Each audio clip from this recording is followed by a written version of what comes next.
So ayan nga, ito yung di-deliver namin ngayon sa Santolan, no? Ganyang kahabang steel deck, no? Tapos kinakamada pa ng mga gwapong to.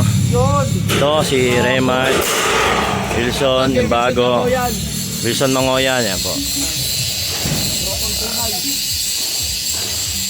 Alright. So yan, lahat yan, dadaling ko yan, lahat yan sa Santolan. Kaway guys. Shout out sa mga babali. Ang babali.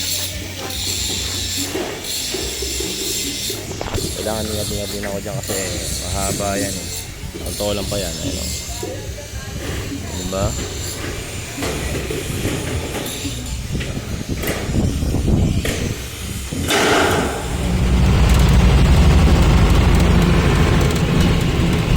So yung kasama ko ngayon si Ilan, si Ray, ayan o.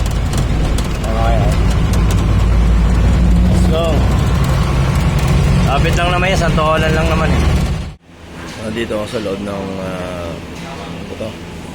ng site. Dito ibababa yung steel deck. Ayan. Hinintay ko hanggang alam kasi break time pa sila.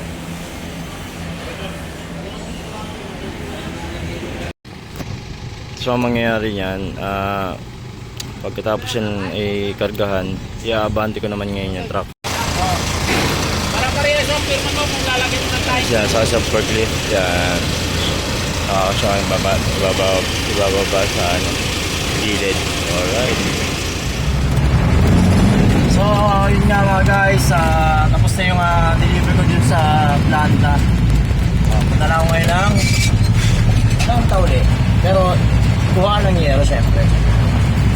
Kasi hinahanap na ako dun. Salamat sa panonood. Sana may matutunan kayong walang kabuluhan. Let's go!